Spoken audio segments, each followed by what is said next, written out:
Hey, I want to welcome everybody to the Confluence Podcast. My name is Luke Geraty, and I'm with Mat Squillante, one of our other guides here at Confluence. And today, we got a fun topic, right? I think so. Yeah. So what are we going to talk about? We're going to talk about things that keep people from trying fly fishing, and they're wrong. Yeah. So we're going to talk about the things that people hear that or tell us. Yeah, things that keep them from starting to fly fish, but a lot of those assumptions or things that they have heard are wrong. Right. All right. So, well, let's go. Let's start off with the one that I get the most, I think, is people often tell me they walk into a fly shop and the first feeling they get is one of intimidation. They see rows and rows of bins with all kinds of flies in them. And where do I start? Where do I start? Yeah, and there's too many. There's too many. It looks like thousands, right? It looks like this jumbled mass of I don't know what. I don't want to get involved. I don't want to even start because I don't know where to start. Mm-hmm. And I immediately try to dispel that concern and fear with the reality is in all of those bins, the vast majority, I would say about 90 to 95% of what's going on in those bins is really only three things. And those are the main bugs that we focus on. Mayflies, caddis, midges, stoneflies? Stoneflies. Okay, all right. Just checking. Well, there could be a fourth if you're fishing with Luke, and that would be the spherical Baetis. That'd be a fifth. Oh, okay. All right. Yeah. But to really break it down, the vast majority of what's going on in those bins is really only three things. Yeah. And those are the three main bugs that we focus on. Basically, there's, like, kind of what you're saying is that there's, you could say mayflies, you could say midges, potentially, like in the Rockies. Absolutely. You could say caddis, stoneflies. There's four, main bugs. And then maybe, there's some other damsels and things like that. Right. For the most part, there's more like four-ish, maybe five. And then there's 10,000 flies for each one of those, those categories. Exactly. So what I tell people... So it's overwhelming. It looks overwhelming. So what I tell people is the reason there's so many flies, that are really only representing three, maybe four things is... I try to make an analogy. Take two famous artists, You've got Rembrandt, and we bring Rembrandt and we bring Monet, right? One very classical, realist, and one super impressionistic. We put them in a room, give them the same paint palette. We put a jar of milk on a table, and we give them 1 hour to paint that jar of milk. Now, at the end of that hour, the same picture of milk, we're going to have two vastly different paintings, right? One's going to be super realistic, and one's going to be super impressionistic. And that's what you're looking at with flies is you've got two people's interpretation, what we call tires, right? That come up with a pattern. This is how this person sees that bug, and this is how this person sees that bug or wants to represent it, right? So a lot of times what contributes to that vast array of flies is simply you have a lot of interpretations of the same thing from different people. So it's why you'll have like variations of a certain fly, different colors, different stages of the bug's life. So I guess maybe that gets into another one of those things that causes people to freak out a little bit is I know people who've been like, I went into the fly shop. There were bins of flies everywhere. There were, 10,000 flies. Right. And so I went and I bought this bug book, and that made it worse. And so because each one of those bugs, and we're going to try to keep it simple in this podcast, but there's different stages of a bug's life, from the adults all the way down to eggs, essentially. Right. Would you say that part of the hurdle there is the resource to get people into fly fishing, to get over that hump is perhaps to talk to the fly shop people working there and asking them, hey, could you give me some help on what I should be using on a particular river? Because our local fly shops generally have intel, right? They have knowledge. Going with guides will oftentimes help that too. We're both guides, so we're supposed to know what bugs are going on. Sometimes it doesn't feel like it. And then what would be like some other things that you think that would help people kind of like jumpstart that? Because I actually tell people sometimes, even now, in fact, just the other day when I was guiding, we were talking about flies because they were saying the same thing. They're like, oh man, I opened my box up and like, Oh my gosh, like I've never seen that many flies in one location. And I Yeah. was like, oh, let me show you these other five. Right? Yeah. But I was telling them how I was like on some rivers you could probably get away with five flies throughout the year. You know, like a rubber legs is hard to beat if you just want to get started. You know, put a rubber legs on as one of your flies. Yeah. It's a big stone fly. It's meat. You know, so that's one thing is that you can generally kind of get an idea of what are your general flies in a particular fishery. What are some other things that you think people could do to jumpstart that? Well, I think understanding too that a lot of the knowledge, especially if somebody goes with a guide, again, it can seem very intimidating. Wow, this guy has all this knowledge, and look at all the flies in his box. And I get that a lot too. That I open my box and their head just kind of explodes, right? And again, I just bring it back to, well, there's really only three things going on in here. But let's say you do get that book, that hatch guide, typically, which I highly recommend people get. It's one of the best investments you can make in fly fishing. That also doesn't need to be complicated, right? I think a lot of people get intimidated because they hear people talking maybe with these Latin scientific names, right? And they're like, what is that about? That hydropsyche? Exactly. Like what? And so what I tell people is, look, you really don't need to dig down to that level. That's a choice, right? If you want to go there over time, you can. But the reality is, the basics that you need is really all that you need. Okay, which is flip over a rock. Am I looking at a caddis fly larva, or am I looking at a mayfly nymph? Right. So just understanding basics like body shape, kind of. Oh, we've got some caddis that maybe build a case. Oh, you know, and that's tubular or it's kind of oval. Oh, I've got, you know, this is a basic mayfly nymph. This is a basic stonefly nymph. That's really all you need to know. Then you go to your box, you try to match the size and the color. Yeah, right? That makes sense. Yeah. And that makes it about as deep as you really have to go. Yeah. Right? In a common progression for people who go into fly fishing is they start tying flies eventually, right? A lot of times. Which is when you can then start, you know, creating your own variations. Exactly. Or, you know, maybe like one time you go fishing, you do really well on a caddis. You're like, oh, okay, so on this river, the caddis seems to be like a real popular bug that the fish are eating. Next time I'm going to try, like maybe you try a pupa, you know, caddis pupa, and the next time you go with the bird's nest just to try it out. You know, another thing too that we've both heard and experienced, we've been fly fishing for long enough to where gear was a significant entry-level barrier. I remember when I was, you know, when I first started fly fishing, I was like 6, 7 years old, and I had the rod that my uncle gave me. I had no idea. I was like, is this good, bad? I had no idea. And then later on, 10, 12, I'm like, okay, no, they're giving me the garbage gear because I'm a little kid. And I started doing some, you know, I would go into a fly shop and it's like, oh, this rod in 1994 is $680, which at that time might as well have been $3,000, right? You know, so the gear expense seems to be a big thing. I hear that all the time because they go to a fly shop, they might poke around and they're like, oh yeah, there were rods that were $1,000 and there were reels that were $1,000 and they were painted really cool with trout colors. And I looked at this pair of waders and they were $1,000. What are you thinking about that? What's your response to that? Gear too expensive? So, when I got out of grad school, I was dirt broke. Yeah. I literally had no money. Yeah. And I've been fly fishing for a while. I'm still broke from grad school. Grad school, bad idea. It was a great investment, but it didn't do much for my bank account. So I'm totally broke. And I did have to buy like really horrible gear. Yeah. Literally, I had a reel where I'd be fighting a fish and the spool would just fall off the reel into the water. That's not normal? No, it's definitely not.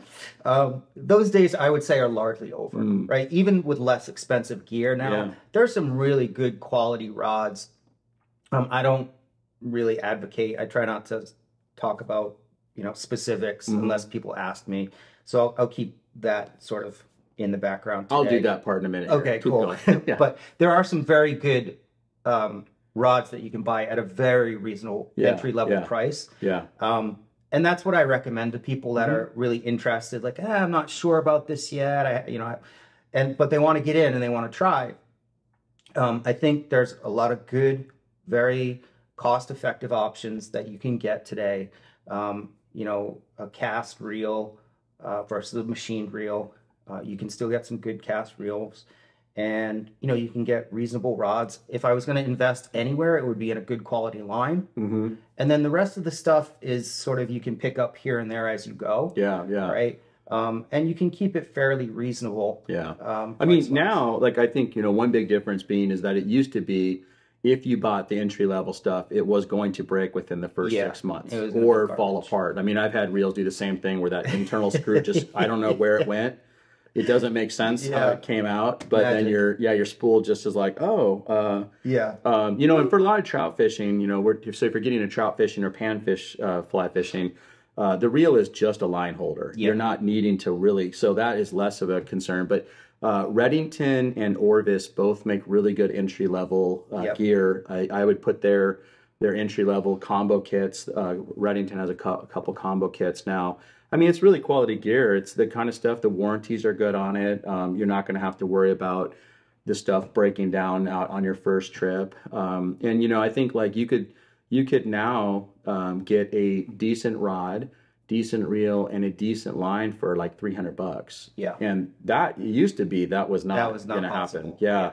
Yeah. Waders, the thing about waders, if you're fishing in the summer, a lot of it you could literally use. Yeah, I've fished recently in my sandals, just kind of skipping around on a little creek. You could, but waders can go anywhere from $300 for a decent pair of waders that are going to last you for a few seasons.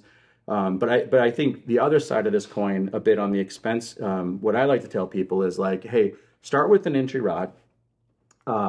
See if you like it. If you're like, because there's a lot of people that go and they're like, this is the most cool thing I've ever done. I love the environment. I love the vibe. I love the challenge. They just fall in love with it. From there, you can start investing in a little better gear. Because the flip side of the coin is that the expensive gear generally, not always, but it's generally expensive for a reason. Yeah. It's going to last you. I mean, I've had this one Sims rain jacket now for like going on almost 10 years, and it's like, it's indestructible. It's bright orange because I used to fly fish a lot during deer season. So I got one that would be very clear. Very clear. Yeah. Like I am a steelheader. I am not. Yeah. And, but it's so bright. But it's like, it's hard to argue spending another, $500 or $600 on a really good rain jacket because this thing has lasted me forever. Yeah. But I think that's kind of a barrier that people have, that it's not accurate anymore. It used to be you had to be a rich dude or a rich gal to be able to get into fly fishing because the to get into it was prohibitive. It was just like it was like certain sports are just not going to be. I played ice hockey growing up, and it was like to play ice hockey you're going to spend $1 million on gear just because it's so expensive, and then ice time, and it wasn't something that everybody could do. It wasn't like soccer, which is awesome. I mean, you just need a ball and some cleats. Ball to field, So that's pretty cool. What are some other things that you've heard? People get intimidated too by casting. Oh, I've heard casting is really hard. You're going to hook yourself. And, I think a lot of what that really comes down to is taking the time to find some good instruction, right? And I actually think the fly fishing industry holds some responsibility on that, because a lot of times, we get people, and as guides, we want to see them catch fish, right? Like, we want them to have the best time possible. We want to give them a good experience. But you have to learn how to fish before you can catch fish. And so I think we, as an industry, sometimes, we jump the gun a little bit, right? And we don't focus enough on, let's give these people a good foundation. That's good, yeah. Right? Take the time, and then we can go out and we'll actually be more successful with you. Yeah. Right. If we just invest a little bit more time in some instruction first. And then things like casting won't seem so intimidating. I've actually done that with some clients. It was, in one instance particularly, it was very unintentional. The wind was blowing about 40 miles an hour. And perfect conditions. They had booked me for 2 days. Yeah. Right. And I said, let's let's spend the day. Let's go to Denny's. Yeah. Let's After Denny's, let's spend the day on some things that are going to help you tomorrow. The wind's supposed to be down, and we spent the day on the grass learning our water load, right, and how to fight a fish, and other things, how to when to set the hook, what it's going to sound like, et cetera, when to mend, how to mend, and then they did so well on day 2. There were like no tangles. They caught fish, and they told me, they were like, we are so happy actually the way yesterday worked out, because we feel like we gained so much from that, and it made today so easy, right? So I think if we can kind of help people slow down a little bit and understand, hey, I've got to just invest a little time up front learning how to cast. That'll also help it be less intimidating, right? So they're not worried about, geez, I'm going to hook myself. Right? Yeah, because and actually, so my way of getting into fly fishing was the wrong way, I always say. So like, I learned, I started fly fishing in Alaska, like I was saying, when I was younger, when it was, there's so many fish at that time. The skill level was not, truthfully, I was very spoiled. So it was like, oh, you just go out there and flip it out there, And so when I started learning more about actually casting like dry flies, we were living in Colorado by this time. And it's like, oh yeah, it's not just going like this, weaving it through the air. Yeah, there's no weight, there's no split shot to kind of help propel my flip, more. I remember I actually got an instructor. My dad had a friend who was his name was Don. He was a one of those really sweet mustaches and 75 years old. Had been. I remember when I went and met with him at a golf course. I was like, "Gee, Mister, that's a nice pull." And he's like, "It's you don't spend $600 on a pull, son. It's a rod." Yeah, and I was like, "Oh."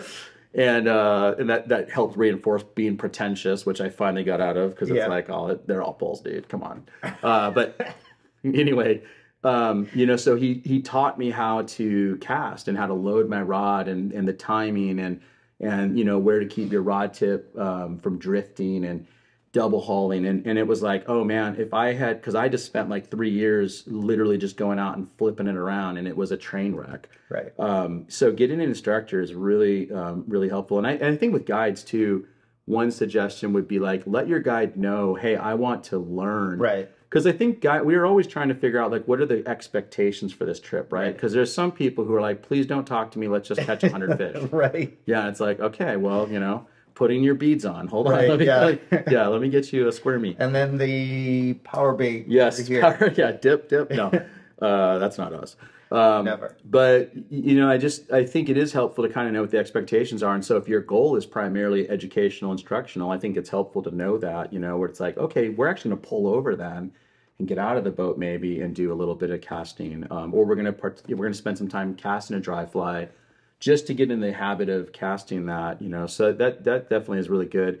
A lot of fly shops have casting classes that they do, and a lot of times they're free because their incentive is to get you to learn how to do it so you can buy a fly rod, which you should do. I think it's a great service.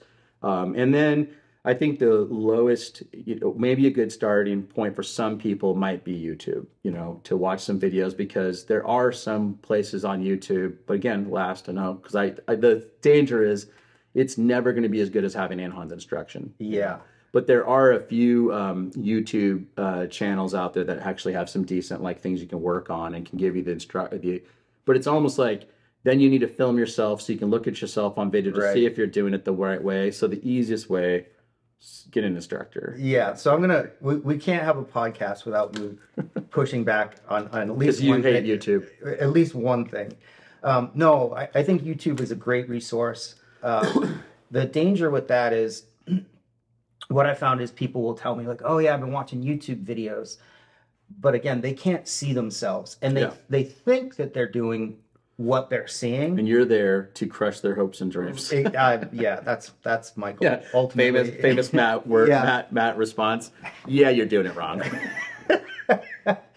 I try to be a little bit more diplomatic than that, but so I'm always really cautious when it comes to YouTube. What I like to try to do is, help people get a good foundation first. Yeah. So they understand not just the how, but the why. Yeah. Right. It really helped them understand what they're doing. We use lingo like you used, for example, learning to load the rod, right? And that's stuff that can also confuse people. Yeah. When they haven't been involved in the sport yet, they're coming in and they start hearing these terms that they don't understand. So they just mentally kind of skip over it without understanding. Yeah. That's a huge barrier. It's huge. Yeah. I mean, we just met at my house a couple minutes ago, right? And you're going on this epic trip to the BC. Yeah. And I'm showing you this spay reel, and I'm explaining to you. You're just gonna embarrass me. No. Okay. I mean, because because there's different types of spay. So I was explaining to you, because you have obviously spay fished before, but I was showing you a particular line on a particular setup. Yeah. And I was like, so here's my leader, my tip, my head, my running line to a different type of running line to the backing. And it was just that's not my spay is not my world. But it's funny though, because I'm like, yeah, obviously you know these things, but it's like we do those things like you're saying, where we talk about leaders and tippets. What is the difference between a leader and a tippet? Yeah. What do you mean an indicator? Yeah, I get that all the time. Like, what's the difference between the tippet and the leader? Which is a totally understandable question. I don't even know if I know how to answer that. Same, I'm like, one's thick.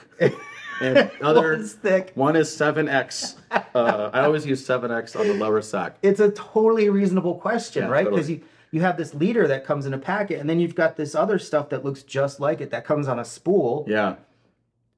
And you're like, well, what's the difference? And then you've got one spool that's like $5 that says monofilament, and you've got one that looks exactly like it that's $15 that says fluorocarbon. Now you're really confused. Yeah, and that one's only 10 yards. Right. And the other one is Exactly. 390. Yeah. So lingo can also be another barrier. Again, I think so much of what we talked about today falls under the umbrella of patience and understanding that all of this stuff comes over time. Yeah. Right? Like none of us, not me, not you, not Colin, nobody learned all this stuff in a year. Yeah. Right? We've all been doing this, in my case, for 39 years. I think in your case, something really similar. Right? Yeah, very long time. Yeah. A very long time. So it's layers, right? And you're like, oh, I've learned this. And we're still learning. I mean, every time, still I know the reason why I like fishing with you, because I know we're both interested in the same things. Like we want to, because just the other day we went down a part of the river that shall not be named, but that we did not know if we could actually do. Yeah, that was awesome. We actually flew a drone to see, can we get through there? And we did it. But it was like a learning thing where it was like,